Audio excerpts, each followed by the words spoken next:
Hello everyone, and welcome. I'm glad you're here today. We're going to explore effective strategies for managing hallucination symptoms. The presentation is titled, Effective Strategies for Managing Hallucination Symptoms, and is part of our Clinical Anti-Hallucination Prompting Guide series. Over the next few minutes, I'll share practical approaches and insights to help support those experiencing hallucinations. Let's get started. In this slide, we're focusing on fabricated guideline citations. Essentially, this refers to the issue where guidelines or references are created or altered without a solid factual basis. It's a significant concern because it can mislead practitioners and compromise the integrity of clinical decision-making. When guidelines are fabricated or manipulated, it undermines trust in the entire system of evidence-based practice. Throughout this presentation, we're emphasizing the importance of accuracy and transparency. Recognizing and addressing fabricated citations is a crucial step toward ensuring that our guidelines are reliable and truly based on solid evidence. This ties into our overall theme of maintaining integrity and rigor in clinical research and practice. Let's talk about some of the risks associated with fabricated citations in healthcare. AI models, while powerful, can sometimes generate false references to clinical guidelines, which can lead to misinformation. This is particularly dangerous because it might influence healthcare decisions in ways that could harm patients. To mitigate this, we emphasize strict sourcing requirements. We only trust guidelines published after 2020 that include explicit data, such as exact numbers and verbatim quotes, to ensure we're referencing accurate and traceable information. Another important mechanism is the abstain feature, which returns an insufficient nice evidence response when there isn't enough qualified guidance available. This helps prevent the AI from making up recommendations that aren't backed by solid evidence. Furthermore, enhancing auditability through structured JSON schemas allows us to keep a clear trail of how decisions are made, reducing legal risks and supporting reproducibility in clinical decision support. Ultimately, avoiding fabricated guideline citations is crucial. It ensures we maintain integrity and trust in the AI-driven tools we rely on, aligning with our overall goal of safe and reliable healthcare. Today, I want to talk about made-up drug interactions. These are interactions that, in reality, don't happen, but they can sometimes be mistakenly believed or used as examples in training or education. It's important to understand that not every interaction people hear about is backed by evidence. Sometimes, stories or misconceptions can circulate, leading to confusion. By exploring these made-up interactions, we can learn to be more critical and cautious when evaluating drug information. It emphasizes the importance of relying on credible sources and scientific evidence rather than anecdotal reports or myths. This ties into our overall theme of safe medication management. Recognizing what is real and what isn't helps us make better decisions and avoid unnecessary concerns or interventions. So, always verify the information and remember that not everything you hear about drug interactions is accurate or clinically relevant. Now, let's take a closer look at the risks associated with hallucinated interactions. When drug interaction data is incorrect, it can lead to serious issues, such as withholding the right therapy or causing unnecessary alarm in clinical care. This highlights the importance of ensuring our information is accurate and reliable. To address this, we implement a strict source restriction, limiting our data to the latest edition of the British National Formulary, or BNF. This approach helps us ensure that the drug interaction claims we rely on are evidence-based and traceable. Additionally, we mandate that our data be formatted in structured JSON, including details like status, severity, evidence, quotations, and URLs. This structure greatly improves auditability and transparency, making it easier to verify and review interactions. Overall, this approach significantly enhances medication safety by reducing misinformation and supporting healthcare governance. It's a key step in preventing the spread of invented or inaccurate drug interaction information, ultimately helping us make safer prescribing decisions for our patients.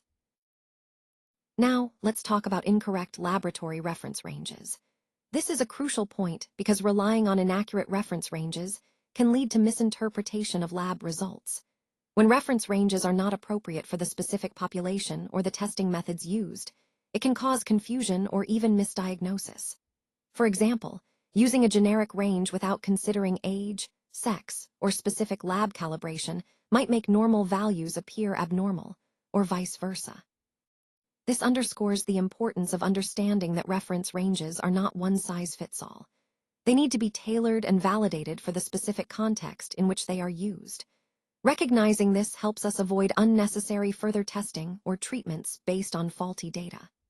Overall, ensuring that reference ranges are accurate and relevant is a key part of interpreting lab results responsibly and effectively within the larger framework of patient care. Let's talk about some risks associated with relying on generic ranges. Using broad lab reference ranges can lead AI to misinterpret local results, which might cause incorrect clinical decisions. That's why it's crucial to explicitly provide local reference ranges when possible. Models should use these specific ranges and avoid making assumptions if data is missing, because that helps ensure the results are accurate. When local range data isn't available, we need a safe protocol in place. In these cases, the model should output a special token to indicate uncertainty, preventing it from making overconfident or potentially wrong classifications. And finally, maintaining traceability is key. Echoing back the local ranges used allows us to audit and review decisions, supporting better governance and safer AI deployment. Overall, ensuring we accurately incorporate local laboratory ranges is vital for reliable and safe clinical AI applications. Now, let's move on to the concept of confabulated clinical criteria. What this means is that sometimes, clinicians might rely on criteria that have been altered or reconstructed in a way that doesn't perfectly match the original standards. Essentially, these criteria are confabulated or made up, which can lead to inconsistencies in diagnosis or assessment. It's important to recognize this because it highlights the need for precise, validated clinical guidelines. When criteria are confabulated, it can also reflect gaps in our understanding or variations in how symptoms are interpreted. So, in the broader context of our presentation, understanding confabulated criteria reminds us of the importance of sticking to evidence-based standards to ensure accurate diagnosis and treatment. Let's talk about the risks of weak prompting. When prompts are not detailed enough, models tend to fill in the gaps with incorrect criteria for risk scores. This can lead to clinical misclassification and, ultimately, errors in patient assessment. That's a significant concern in healthcare, where accuracy is crucial. To address this, we use a strong prompting strategy. This involves providing the model with full criteria and weights up front. By doing this, we ensure the model relies on explicit data rather than guesswork, and if certain data points are missing, the model will return an incomplete response rather than a potentially misleading one. Another key aspect is the output structure and guardrails. Our model's output includes not just the score, but also the criteria used, any missing items, the interpretation, and the source URL. We can even include optional checksum verification to enhance integrity and traceability. All these measures are designed to ensure the highest levels of accuracy, reproducibility, and alignment with validated NHS scoring tools. This is essential for making confident clinical decisions. Finally, by implementing these strategies, we prevent the model from incorrectly recalling risk score criteria. This helps maintain consistency and trust in the AI's recommendations, which is vital in a clinical setting. Now, let's move on to slide 10, titled Inferred Patient Details. Here, we're focusing on how we can gather and interpret patient information that isn't directly provided, but can be inferred through various data points. This involves analyzing patterns, behaviors, and other indirect indicators to build a comprehensive picture of the patient's condition or circumstances. Understanding these inferred details is crucial because it helps us make more accurate assessments and tailor our approach accordingly. Remember, the goal is to connect these insights to the overall theme of improving patient care through better data analysis and inference techniques. By doing so, we can enhance decision-making and ultimately provide more personalized and effective treatment. Today, I want to talk about some of the risks associated with AI hallucinations. Essentially, AI can sometimes insert plausible but unstated patient details into clinical summaries. This can lead to distortions and false assumptions, which is obviously a significant concern in healthcare settings. Another key point is the effect of prompting strength. When prompts are weak, the AI tends to blend extraction with inference. This means it might produce summaries that sound coherent but don't accurately reflect the original notes. They might seem believable, but they're not precise. To address this, using a strong prompting strategy is crucial. Strong prompts enforce strict extraction methods, such as quoting exact phrases and clearly labeling any missing data as not stated. This approach helps ensure the summaries are more accurate and trustworthy. Finally, preserving clinical accuracy is essential. By prohibiting the AI from making inferences and maintaining empty audit fields, we prevent it from filling in details that aren't there. This keeps the summaries faithful to the original data, avoiding the risk of unstated or fabricated patient information slipping into reports. Overall, these strategies help us mitigate the risks of AI hallucinations and maintain high standards of clinical integrity. Now, let's take a look at this intriguing concept of invented diagnostic accuracy statistics. What I want to emphasize here is that these are not real, validated measures, but rather constructed metrics that some have proposed to evaluate diagnostic tests. The key point is that these invented statistics often aim to simplify or quantify complex diagnostic performance in a way that can seem more straightforward. However, they can also be misleading if not carefully validated, or if they ignore important nuances. This ties into our overall theme of understanding how we assess diagnostic tools, highlighting the importance of using reliable, robust metrics rather than just invented or overly simplified ones.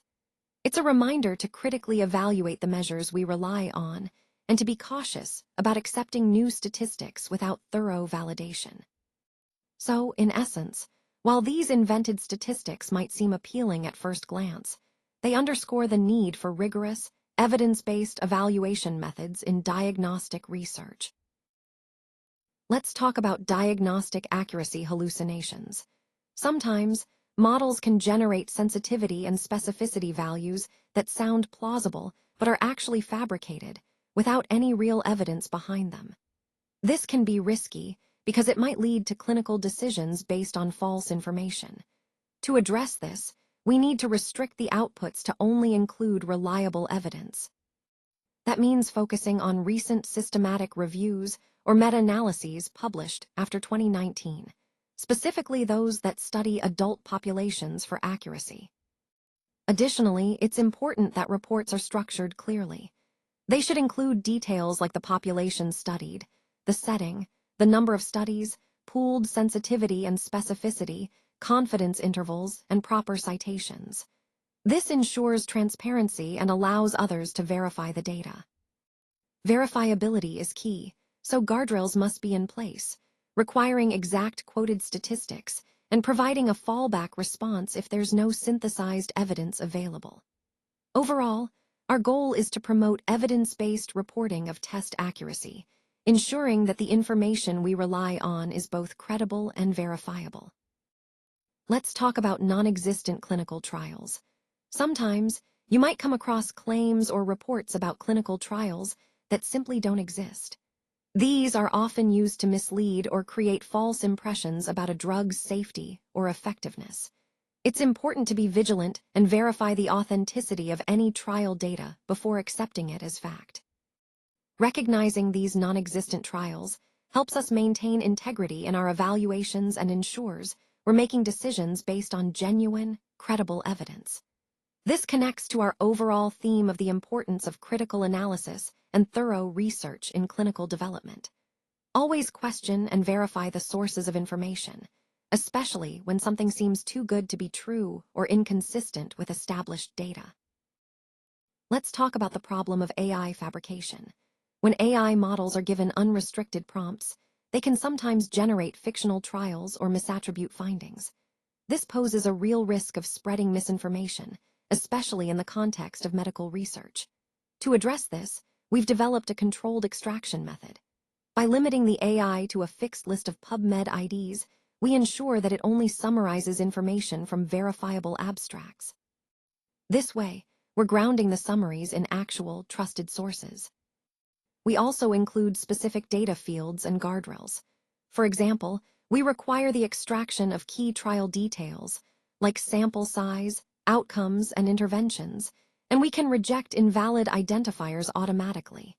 This approach significantly strengthens data integrity. Ultimately, the goal is to preserve scientific integrity. By implementing these controls, we protect the rigor of the research process and support trustworthy summaries. This is especially critical for healthcare decision-making, where misinformation can have serious consequences. And a crucial point, our method helps prevent the AI from generating summaries of trials that don't actually exist. This ensures that all the information we present is accurate, verifiable, and reliable. Now, let's talk about contraindication errors. These are mistakes that happen when a procedure or treatment is performed despite known contraindications, or situations where it shouldn't be done. It's crucial to thoroughly understand and recognize contraindications to avoid causing harm. For example, administering a medication to a patient with a known allergy or performing a procedure that could worsen an existing condition are classic contraindication errors. These errors can lead to serious complications, so careful assessment and double-checking are essential. This ties back to our overall theme of ensuring patient safety through diligent practice and awareness. Being vigilant about contraindications helps us prevent avoidable errors and promotes better outcomes for our patients. Now, let's talk about the risks associated with hallucinated contraindications. When vaccine contraindications are inaccurate, it can lead to two major issues. Either people might unnecessarily avoid getting vaccinated, which leaves them unprotected, or they might receive false reassurance, thinking it's safe when it isn't. Both scenarios pose serious risks to public health. To prevent this, it's crucial that we align AI output strictly with trusted sources like the UK Green Book and the MHRA. This ensures that the guidance we provide is based on current, verified vaccine safety information. Another important point is how we present this information. We need outputs that clearly list contraindications and precautions separately, including verbatim quotes, relevant sections, and URLs. This makes our guidance reproducible and transparent. Handling ambiguous information is also key. When the details aren't clear, the model should respond with ambiguous, refer to Green Book MHRA, along with an explanation. This approach helps us avoid spreading potentially incorrect advice. Ultimately, ensuring our vaccine contraindications and precautions are accurate and reliable is vital for both safety and public trust. That's why strict source alignment, clear formatting, and cautious handling of uncertainty are so important in our work. Let's take a closer look at the timeline and how date calculation errors can impact our project. As you can see here, understanding the timeline is crucial for keeping everything on track and ensuring deadlines are met.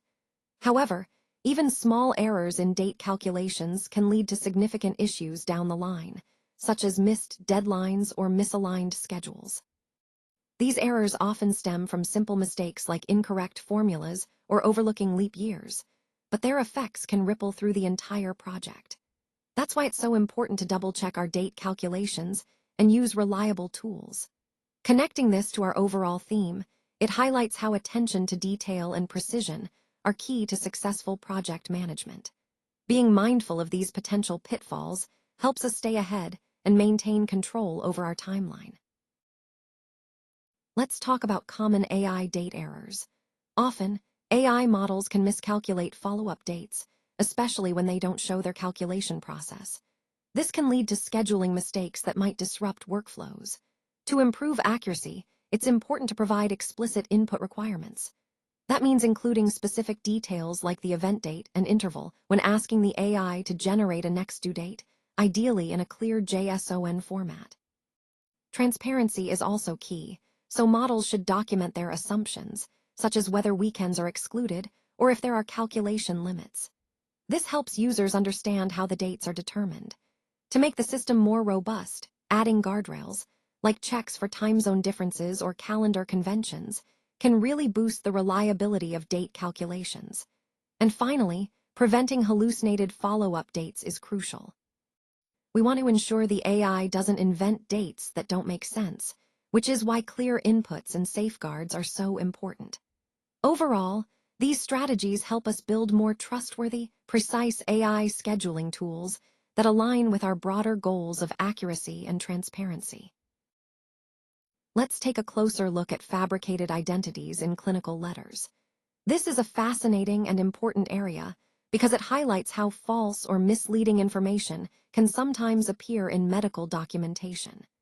These fabricated identities might involve entirely fictitious patients or altered details that create a false impression of a patient's history or condition. The key point here is that such fabrications can seriously impact patient care, clinical decision-making, and even legal or ethical standards. It's crucial for clinicians and reviewers to be vigilant and critically evaluate the information presented in these letters.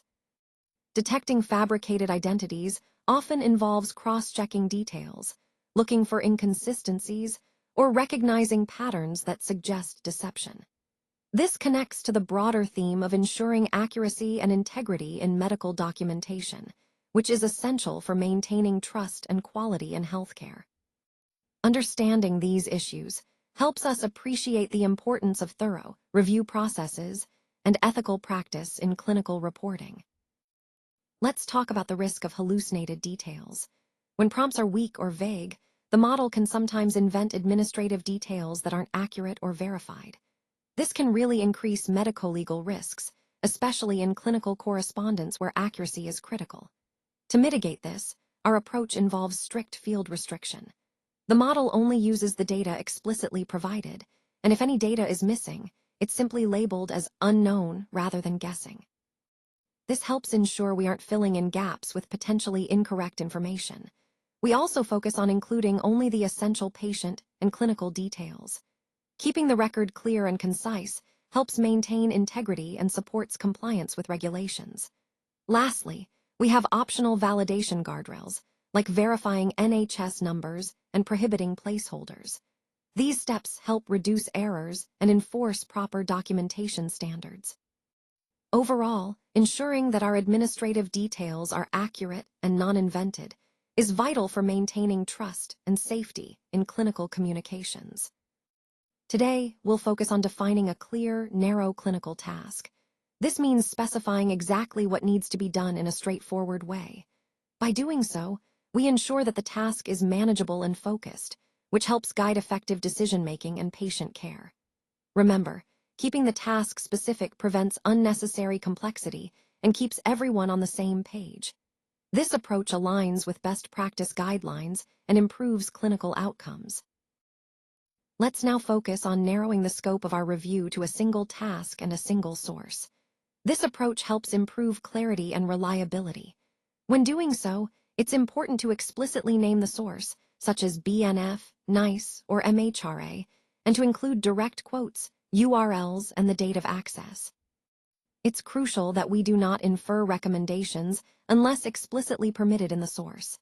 Instead, we should provide extractive answers, direct quotations from the source material. In addition, we need to define an abstain path for situations where the evidence is insufficient, ambiguous, or we need to consider local ranges. These paths help us handle uncertain cases systematically. Remember, I will always echo the inputs and assumptions to ensure accuracy and transparency. If data is missing, I will mark it as unknown rather than make unwarranted guesses. Finally, confidence levels and limitations should be clearly stated, and all information should be localized to UK and NHS specifics. using appropriate terminology and sources. This structured approach ensures our recommendations are precise, transparent, and reliable. Thank you so much for your time and attention today. I really appreciate the opportunity to share these insights with you. Remember, the key takeaways are about understanding the core concepts we discussed and thinking about how they apply to your own work. I hope you leave with clear ideas and some inspiration to take action. Once again, thank you for being such a great audience. I look forward to connecting with you further.